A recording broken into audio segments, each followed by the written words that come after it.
between us, though these quarrels were trivial in nature. Then one day, after a bitter exchange, my husband divorced me. I stared at him in disbelief and shock. This was the same man who, until yesterday, vowed to love me no matter what, insisting that I was the first and last woman in his life. And yet today he stood there, delivering divorce as if it were nothing. I screamed and cried as he left the house. With no justification to remain, I gathered my few belongings and left for my parental home. My mother-in-law and sisters-in-law looked at me with triumphant eyes. Their goal of driving me out had been achieved. Arriving at my brother's house, I found my sisters-in-law already fuming at the news of my divorce. Their tones reeked of disdain, and though I felt utterly hurt, I had no other choice. That unfaithful man had left me with nowhere else to go, and now I was destined to hear their biting remarks for the rest of my life. I steeled myself mentally for it all and sat in my period of waiting, it. I resolved that as soon as this period ended, I would find a job. I did not want to burden my brothers. I wanted to support myself so that my presence would not be even more unwelcome to my sisters-in-law. 2 days later, my husband called me. I was astonished. I couldn't understand why he would reach out now. Initially, I didn't answer his call, but when the calls kept coming, I finally listened. He was crying and apologizing, saying, "My mother troubled me so much that I couldn't think straight, and over something so trivial, I divorced you, even though I never intended to. My mother made my life unbearable. I thought that by divorcing you, I could free you from this torment. My mother would be silent, and you too would be spared from this hell. But it isn't that simple. I cannot live without you. I have tried to hold myself together these past 2 days, but I have failed. I want to bring you back into my life. Please give me one more chance. This time, I will let you live in a separate house. We won't even live together in this house, and my mother won't bother you. Nothing has gone wrong yet. Please give me a chance. There is a way. You can become my wife again if you undergo halala, and then we will be one again. I have even arranged for a man to perform the halala. For God's sake, give me one chance." He spoke all these words in one breath, and I listened in astonishment and sorrow. How calmly he had spoken, first breaking my heart and divorcing me, and now discussing halala as if it were so simple. In his eyes, I was nothing but a toy. He could dispose of me whenever he wanted and then humiliate me under the guise of halala to reclaim me.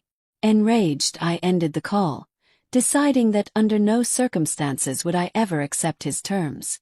I was not a plaything to be cast aside and then degraded again under the name of halala. Besides, halala is a despised act, forbidden in religion. So why should I commit such a sin for the man who, in moments, had devalued me? I had resolved then that I would not agree to any of his conditions, even though living without him would be extremely difficult. I simply could not live without him. He was the one with whom I had once enjoyed life. Yet more than that, I cherished my dignity above all. However, I couldn't hold out for long. My husband had made my life unbearable. He called every day, repeating the same plea. Perhaps, even with all his pleading, I might have resisted his halala proposal if it hadn't reached my sisters-in-law. They had already grown tired of me. When they learned that my husband was forcing me to undergo halala, they began to chase after me, lecturing my brothers, who had now become his allies, and telling me plainly, "Admit it, this method might not be ideal, but think about it. It is for your own good if you undergo halala and rejoin your husband's life. You should be happy. He regrets leaving you and wants you back. If you rejoin him, he will love and honor you even more, for he has come to appreciate you.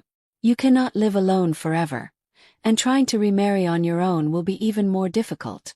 Now that everyone knows you were divorced because of barrenness, who will accept you? Our advice is that you listen to your husband." My brothers, too, made it clear in the coldest manner that I was nothing more than a burden to them, and that there was no place for me in their home. That day, I wept bitterly for my worthlessness, yet I also accepted that if I stayed, they would make my life unbearable. Even if I earned my own living, my sisters-in-law would never tolerate me. And my brothers would not support me. They had already turned their eyes against me. It seemed best that I yield to my husband's demands. He had never humiliated me to this extent before. This was his mother who had tormented him into divorcing me, and now he was remorseful.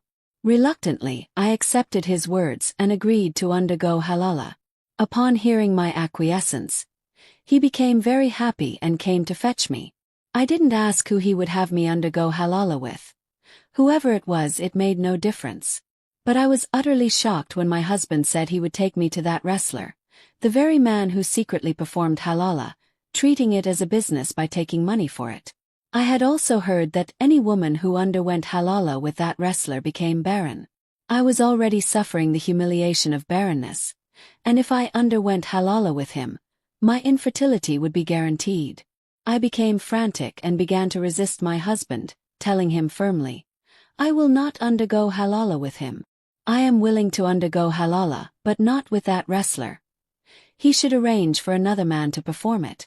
Yet my husband did not listen to me at all. Despite my countless protests, he forcibly dragged me to that wrestler.